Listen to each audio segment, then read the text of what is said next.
Okay, so thanks again for joining us. Today's session is essentially Handshake 101 here at USC. And I know there's been a lot of excitement just, learning about, USC's essentially their career ecosystem here.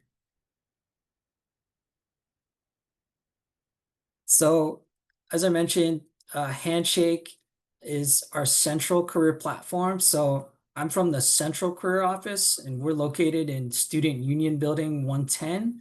If you haven't been to that side of campus before, if you're a new student, it's right in the across from Seeds Marketplace, and we're right in the Student Union Building.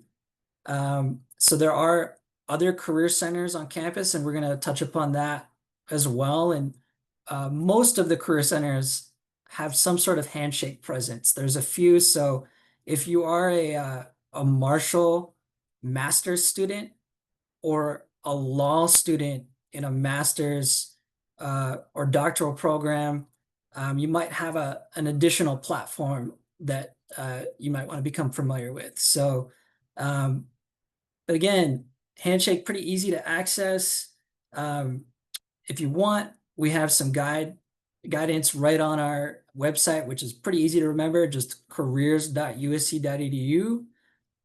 If you've logged into the my.usc.edu, I believe we have a little widget there as well. So good thing to bookmark, which is just usc.joinhandshake.com. And one question that we've been getting from especially a lot of incoming students to log in, you're going to be using your USC net ID. So basically, it's your email address without the at usc.edu, and then your password that you're using for other platforms like Engage USC or Gauge SC and Brightspace. Um, and then we'll talk a little bit about if you're graduating and if you're transitioning to a personal email like a Gmail or iCloud, you'll have the opportunity to either create that profile um, and Handshake also recommends, and we'll talk about this in a little bit, that you can add that secondary email to your Handshake student profile. So really easy to access Handshake. Mentioned alumni, just a couple quick notes on that. What happens is for alumni is that you can maintain Handshake access essentially for life as long as the university has it. There's a couple changes, like I just mentioned. You're going to need to eventually update your primary email address. USC basically closes out student emails after about a year. So we'll send out a copy of these slides. So there's a couple tutorial articles for you.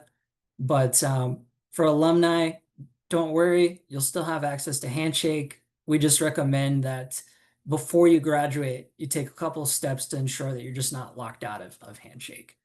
So that's a little bit about access.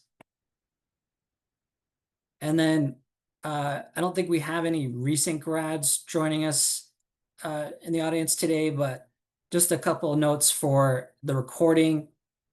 If you're from the graduating class of 2021 to 2024, we probably have a Handshake profile already on file for you. And then if you're from a prior graduating year, you're going to have to create a profile and request a connection to USC. So we'll have a couple links with the video recording on how to do that. Today's workshop, and really we're gonna get into the platform and do some live demos. And again, we'll share the slides, but most of this is going to be interactive. Number one, we're going to be talking about your Handshake profile. Number two, a lot of students don't know that there's a ton of online career resources, and especially some of the events and how to find them within Handshake. Number three, we'll talk about just accessing career advising. There's an exciting part of Handshake that launched last year called the Student Feed. You have access to some networking directly on the platform. And then we'll close today's session. We'll talk about everybody's favorite topics at the start of a semester, finding on-campus jobs, And then obviously we have some career fairs coming up. So how to leverage Handshake for internships and full-time roles. So number one, your Handshake profile. This is very important. Um, the biggest thing is that when you start and first log into Handshake, um, there's a couple things that you're going to want to check. So let me show you directly on the platform here.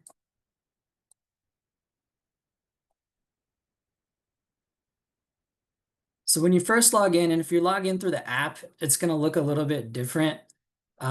Usually you're going to end up on this tab called Explore, and that essentially has everything centralized. Just a quick note, I mentioned on the prior slide for adding that secondary email. So Handshake will, honestly, it prompts you to do some of these things already, which is nice. So you'll see pretty easy to just go in and add that. We talked about that Handshake feed. It's really kind of like a running social media feed, but it's pretty exciting because employers actually post opportunities on here. So it's kind of a mix between um, like a LinkedIn profile and a social media profile. But for accessing your actual Handshake profile, in order to get in there, you just always want to click on the top right corner, or it should be at the top left on the app, your initials or profile picture. And pretty easy, first thing that shows up is your profile. So biggest thing is that your name and your major should already be pre-filled. If there's any issues with it, you can always contact the Career Center. Julia could put in the chat just our emails. Again, it's pretty similar, just careers@usc.edu. Um, and then a couple different things, and I'm gonna show you here, and then we'll go back to the slides. But Handshake runs on what's called a relevancy algorithm, and that's just a fancy way of saying the more that you put into it, the more that you're going to get out. So in this just example, hey, I'm looking for a campus job. It'll send me some recommendations based on hopefully on-campus student employment. But you want to be filling out things like campus jobs, internships, the location. So like I was working with a student yesterday from New York City, and they just added their geographic preference because they're going to be looking for summer positions in a different location than Los Angeles. Um, in Handshake with its profile, you can add in skills. So we mentioned there's similar things that you can add onto here that you would on a LinkedIn profile and your resume. So it's really nice to fill it out because employers will see this when you check into an event like a virtual career fair. So that's just a little bit on just finding your profile. There's one item as well that we're going to encourage everybody to fill out. So let's see if it's on here. If you go into education, you'll see school year is blank.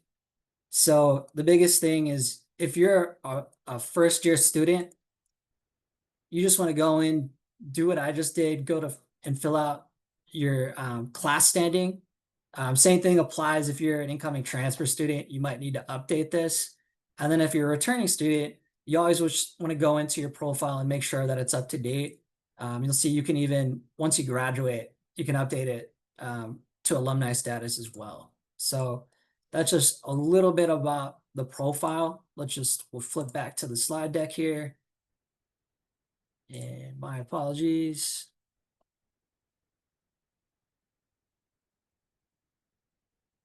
Cool. So again, editing your profile is really important. Um, again, just to find it, you can click on your initials, click on my profile, and that'll take you to everything you need to do. And then 3 must-haves on your profile.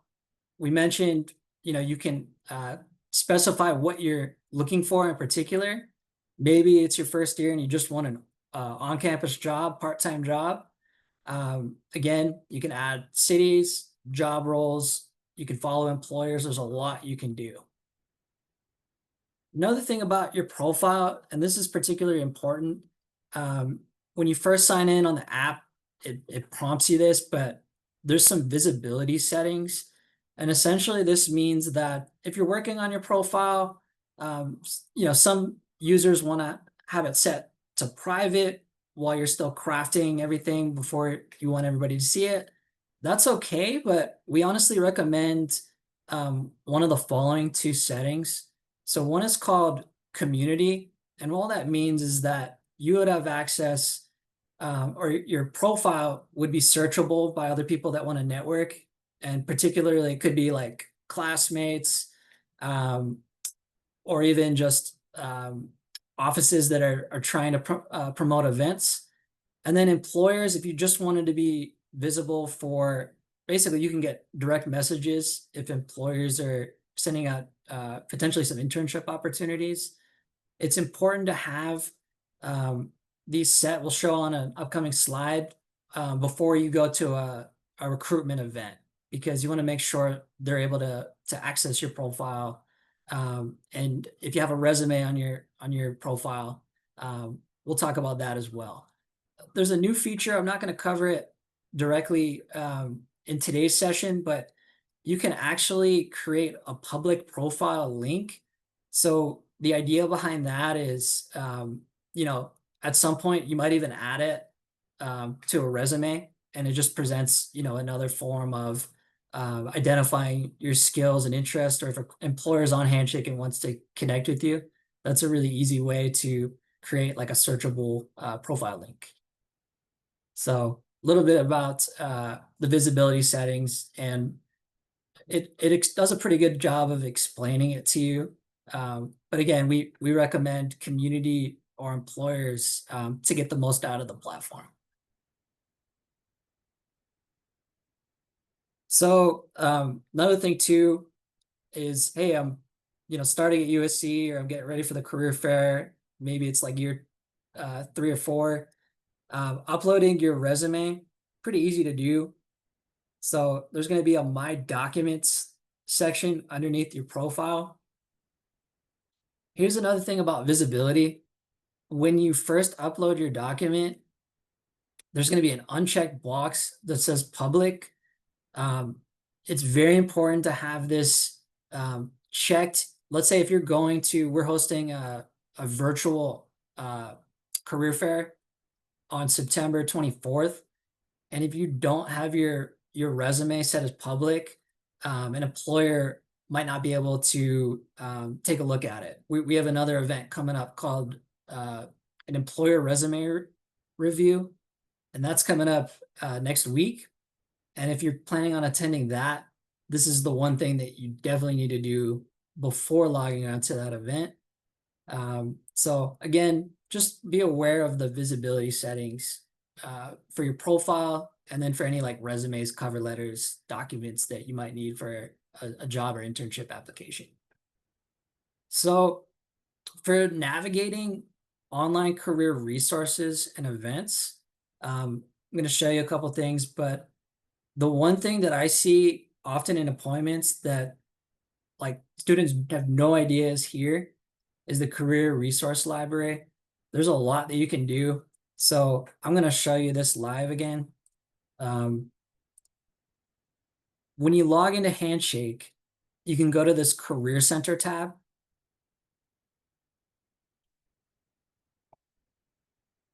And this is kind of where we'll come back to making appointments. But if you want to check out some resources, there's a ton of different tools, especially like from your academic program. I'll show you in a second, but in this example, you'll see everything that our office has posted. But if you're in a program like Marshall, Viterbi, Dornsife, you'll also have a second tab here, and they add additional items to your career library. But it's really cool. Like what I've been showing everybody the first week or so here is, if you go into resumes, we have our resume guide. You can download a resume template, and we even have an AI resume tool as well. Beyond that,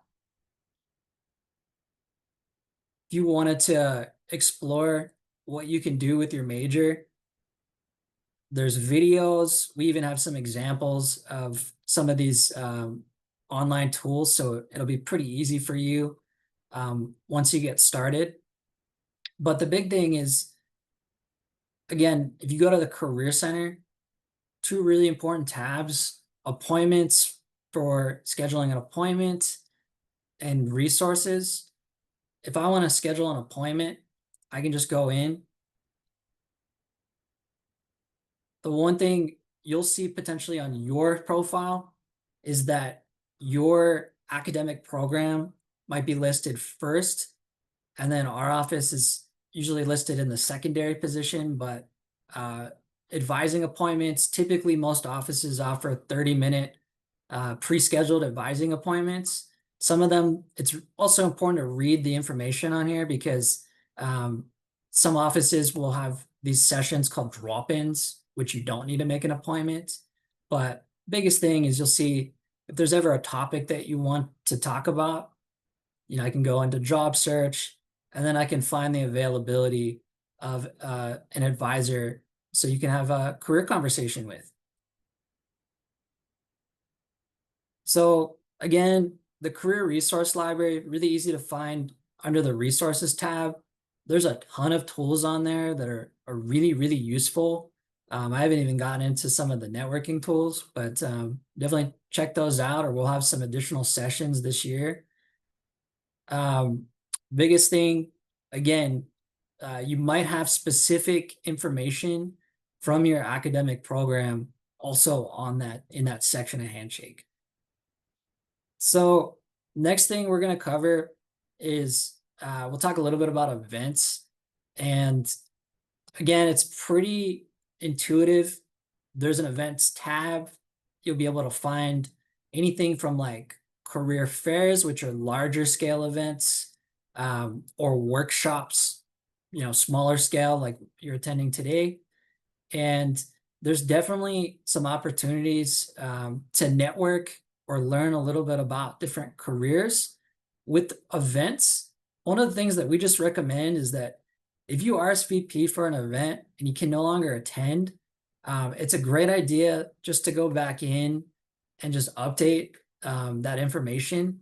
Sometimes with employer events, we might even have like an event on campus where we reserve a space for an employer. And if people RSVP say they're coming and they can't come anymore, that just reflects poorly on USC. So it's, again, we're kind of the career center here. So professionalism does matter even on a platform like Handshake. But with regards to events, there's some pretty cool things you can do. Um, again, we've had career fairs to start the semester. You'll see there's events that are hosted directly by USC. And then and this just gives you a sense, there's different events, especially in the fall. College of Engineering has a career fair.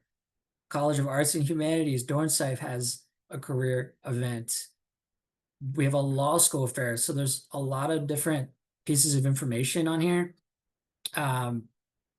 One event that's coming up that I mentioned earlier, there's a virtual employer resume review.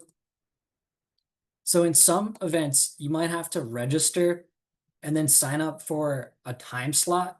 So it's pretty intuitive. If I'm registering for this event next week, I can just click it. You can view the employer sessions. And basically all the time slots here that are accessible, I would just click on there to schedule that either group conversation or one-on-one chat with that employer. You can also filter out, and then like, let's say I'm going to an upcoming on-campus career fair. You can do some research ahead of time. So that career fair that's happening next Thursday, if I go in, I could search for the employers. I can follow who's attending. In some respects, they'll tell you who they're looking for. So anything from like a class year, is it a part-time or full-time? US work authorization, so whether employees will be friendly for H-1B visa sponsorship. So all that information is on here.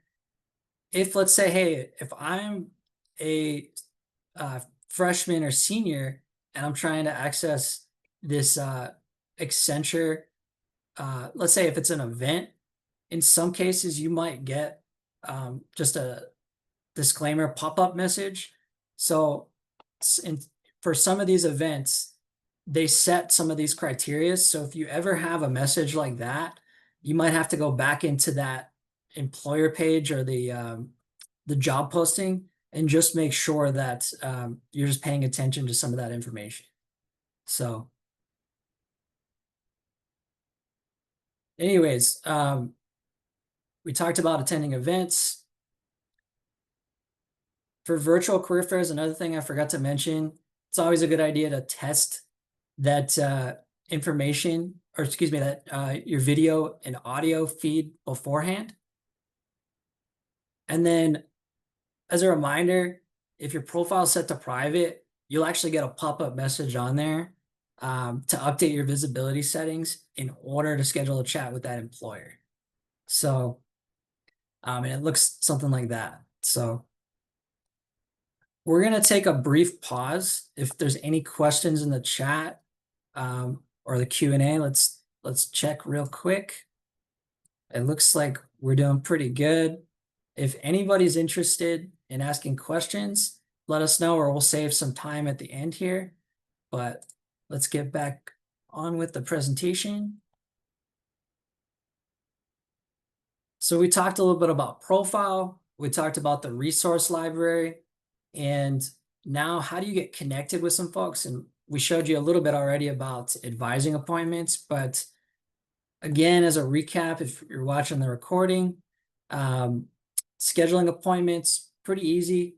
You just go to the Career Center tab, go to appointments, and you'll have different categories. So the category is essentially the Career Center. So if I'm a Marshall student, I might actually have 3 different career offices that I can meet with. The Central Career Office, my office, the Marshall Career Center, and then there's also a Marshall Financial Services Hub. So different academic programs might have different versions of career support, and what might be available to you is going to basically populate on your Handshake page. For advising appointments, if you've never made one before, the format is pretty flexible. Most advisors offer appointments, again, 30 minutes in person, over Zoom. The one thing we really just ask, and this is kind of campus wide, is that it's better just to focus on that one appointment per day. We don't necessarily, it's not even the most efficient thing to like hop between multiple career centers in the same day, or in the Central Career Center here, we only permit either one scheduled appointment or one drop-in, which is you literally come in for a quick question per day. So that's an example of like the categories. So if I'm a Viterbi student, the Viterbi Career Connections office will show up first on top. And then again, it's really important to read the message on there, because often there's a lot of different scheduling updates that appear in that text. So a little bit about the Handshake feed. And if anybody is an undergraduate student, we're going to do an event next week called the Career Carnival. There's going to be some graduate events to follow, but this applies to everybody. We're going to be promoting this a little bit more, and you may have seen already on Handshake. I've had some students tell me that there's some contests going on, but the Handshake feed, biggest thing to know is that it's essentially like your social media space for your career. There's going to be posts from the USC Career Center, posts from employers, helpful tips and videos.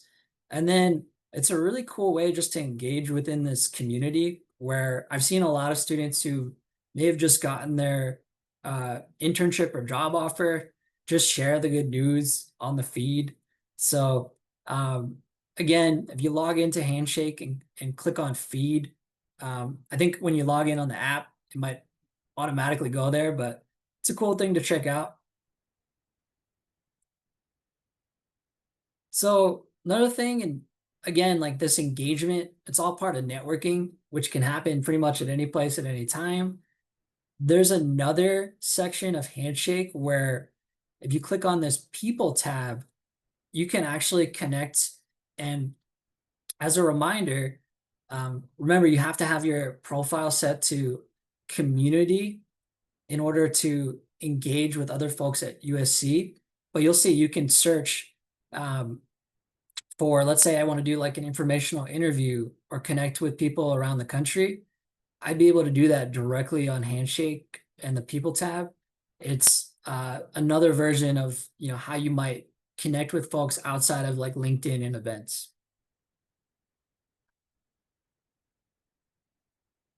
So we talked about professionalism a little bit earlier, and one thing, and it's always good to remember that in terms of like messaging an employer, um, you just want to make sure that uh, you're treating it like you would message your professor or faculty member, right?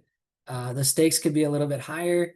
We're going to be doing some workshops later this fall on elevator pitches, but some simple tips. You can always start off with that friendly greeting. Um, Give that pitch a little bit about yourself, and then you can always use Handshake as a tool for information. So what we don't like seeing is people like spamming their resume and just sending it out to everybody. The nice thing about um, some of these things we're showing you today is that you can do it with intentionality and certainly target your approach. So I think that's going to be a little bit more effective. But one example, and you'll see here, if I'm applying to a role on Handshake, oftentimes they'll actually list the direct recruiter and they'll even write, hey, are they open to messages? That's a really good way to make a first impression. Let's say in this example, if I'm applying to Easily West Labs and the recruiter is Miguel, you might just reach out to them and mention, hey, I'm really interested in this opportunity.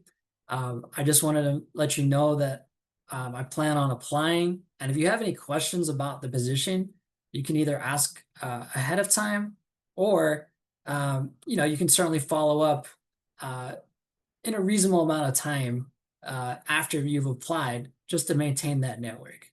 So Handshake makes it really easy to do that. Again, we talked about this a little bit earlier, but signing up for virtual chats, it could be as part of an event, but a recruiter like Miguel in this example, if you click on them, they might even have some pre-scheduled availability. So you can check that. And another thing too, we talked about professionalism.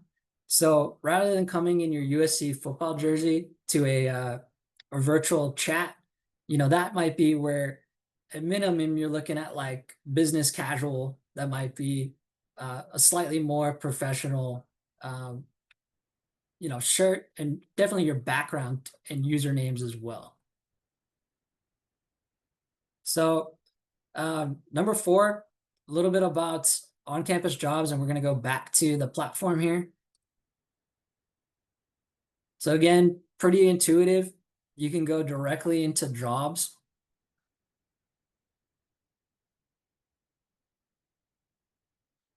And while that's loading, a couple things. We mentioned that there might be these pop-up messages that you see. So it's actually prompting me.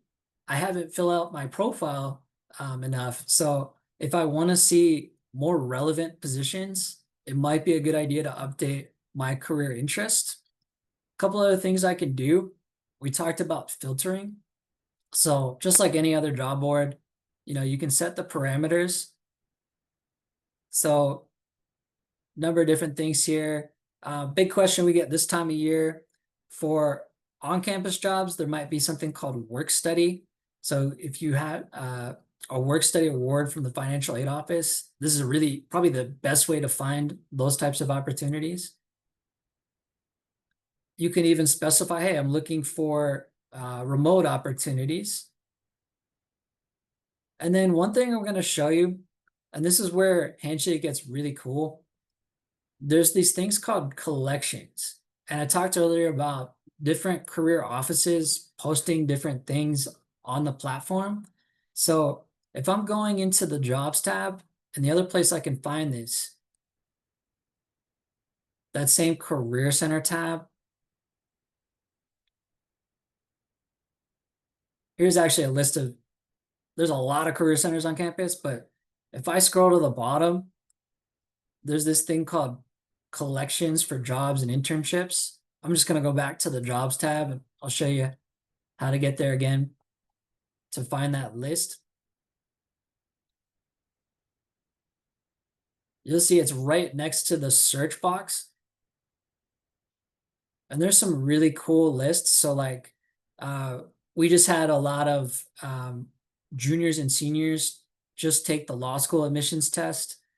There's a list that's curated by pre-law advising, build experience before law school. You can look at Trojans hiring Trojans. And then there's a ton of different, like if you're in a Marshall program, a lot of the events that they host, the employers, they'll basically compile that list of those employers attending and they'll put it in a collection. So you'll see these are going to be growing, but like let's just say, hey, I want to look at like Trojans hiring Trojans for internships.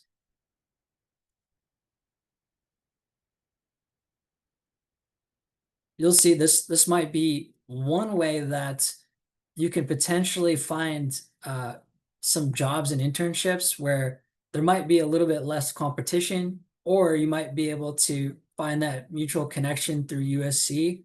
And again, it's all through this collections tab. A couple other things here. If you're setting different filters, we'll go out of collections.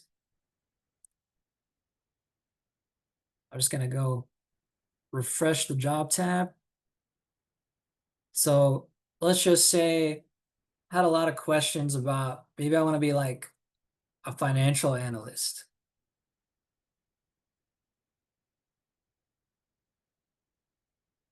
So get like over 1,500 results. Maybe I need to narrow that down a little bit. So maybe I just want to look in LA.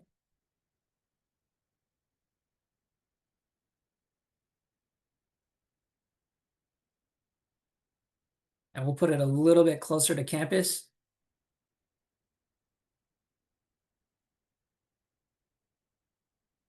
So if I set two filters in my job search, I can actually queue up a job alert and have any opportunities that get posted from there on out on Handshake. I can either get them sent to my Handshake inbox. And then if you go into your settings, the other thing too is it's a good idea to leave messages or emails turned on because you can get it auto forwarded to your student email.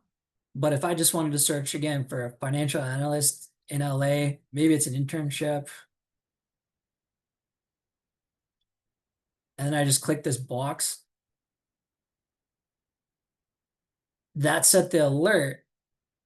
And it's just another way where you can make Handshake work efficiently for you.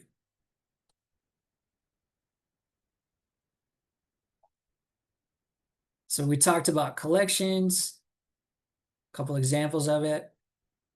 Again, it's a really good idea to use filters, save job postings. And then you can kind of do the same thing, honestly, with employers. For the sake of time, I won't demonstrate that, but there's another employers tab. You can do some filtering out.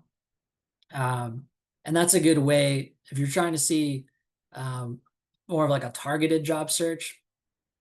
It's a nice way either searching through the employers tab, or if you go to some of the events like career fairs, usually if you click on the employers tab within the event, it'll take you to that similar employer profile page.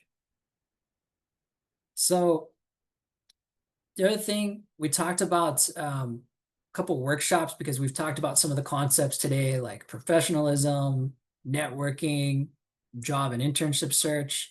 Um, if you want to check out some of the upcoming fall 2025 workshops here at the USC Career Center, uh, that's that's a shortcut just for the calendar. But let me show you too.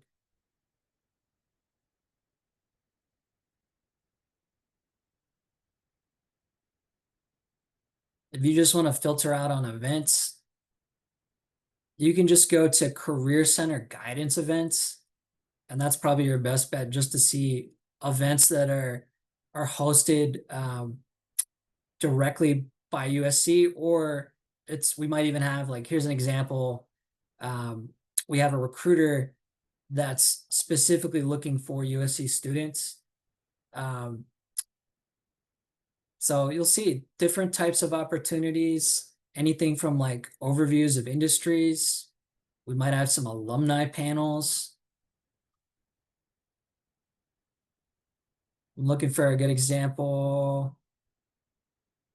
We have these events called Trojan Talks, and usually that's just a shorthand for an employer that is going over their job and internship opportunities. So you can always take a look directly in that events tab. And then this happens all year round. So let's say we hit winter break and there might be fewer, events in this guidance tab. There's employers that post Zoom sessions all the time. So really cool just to go in here and just check that out. And again, you can follow an event just by clicking or saving and kind of building your own personal list there. So let's see what else we got here. Another thing too, and especially if let's say you're on the go and you're networking, the Handshake app, it's definitely like a really easy way, especially if you're going to like the career fair. Nice way just to have that cheat sheet in front of you of employers that you might be wanting to meet with. So Handshake does have its app with that feed where you can connect with others. And then we'll save some time for questions now, but after the conclusion of today's session, we're going to email out this link, but we definitely appreciate your feedback. So we want to continue to improve our webinars and on-campus workshops. So we certainly appreciate your feedback and your attendance today. So with that being said, what I'm going to do, I'm going to stop the recording and we can stay on if anybody has any questions.